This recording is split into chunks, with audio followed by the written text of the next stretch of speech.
बिस्मिल्लाहिर्रहमानिर्रहीम। नबी करीम सल्लल्लाहु अलैहि वसल्लम ने इरशाद फरमाया कि इन्नमा बुइस्तु लिउतम्मिम मकारिमल अखलाक। मेरी बेइज्जत इसलिए हुई या मेरी बेइज्जत का मकसद ये है या मुझे इसलिए मबूस किया गया कि मैं आला और अरफा अखलाक की तकमील करूँ, इत्माम करूँ, उन्हें मुकम्मल करूँ। दीन और बेइज्जत उनके मकासद में तिलावत आयात, तालीम किताब व हिकमत, तज़किया नफ्स, तरबियत नफ्स, इस्लाह अहवाल, रहमत, प्यार, शफ़क़त और अखलाकी तरबियत शामिल है। उलमा जो अंबिया के वारिस हैं और अपने आप को बजा तौर पे नबी करीम सल्लल्लाहु अलैहि वसल्लम का वारिस कहलाने के हकदार हैं, क्या वो ये जो कुछ कर रहे हैं वो इन्हीं सभी मकासद की तकमील के लिए है? ये जो गलबा दीन का तसव्वुर हमारे यहाँ राइज है कि दीन के गलबे के लिए कोशिश की जाए, कदो काविश की जाए, जद्दोजहद की जाए, और दीन के गलबे से मुराद निफाज इस्लाम है, तो निफाज इस्लाम क्या है भाई? निफाज इस्लाम इसके अलावा और क्या है कि अखलाक और किरदार पे उसका निफाज किया जाए।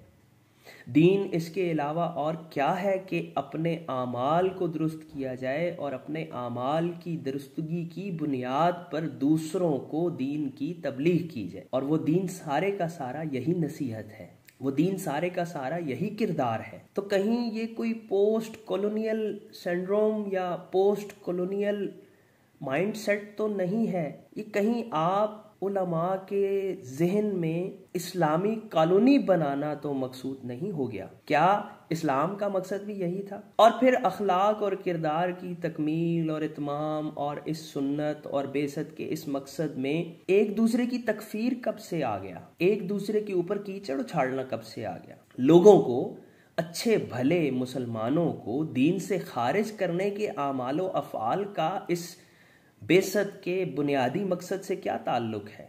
आप उलमा हैं, आप अल्लाह के प्यारे नबी के वारिस हैं, तो आपके अखलाक और आपके किरदार में दूसरों को गालियां बकने की गुंजाइश कहाँ से निकल आई? दूसरों को घटिया और हकीर साबित करने की गुंजाइश कहाँ से निकल आई? और जब ये सारी गुंजाइशें निकल आई तो आप कहीं बेइज्जत के मकसद से दूर तो नहीं हो गए? आप कहीं कॉलोनी बनाने के चक्कर में तो नहीं पड़ गए? गलबा दीन के नाम पे आप कहीं बहुत बुनियादी रास्ते से भटक के कच्चे में तो नहीं उतर गए?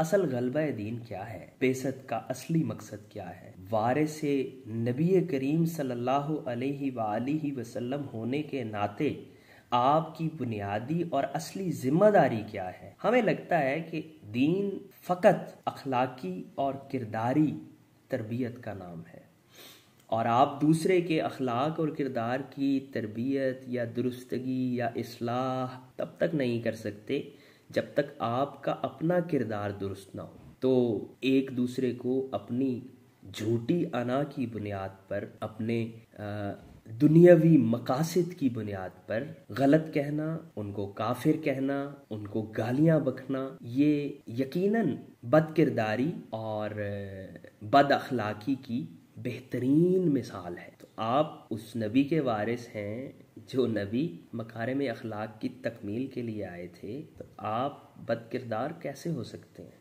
आप बद अखलाक कैसे हो सकते हैं? तो सोचिएगा और हमें बताइएगा कि गलबा दीन का असली मकसद और मुराद क्या है।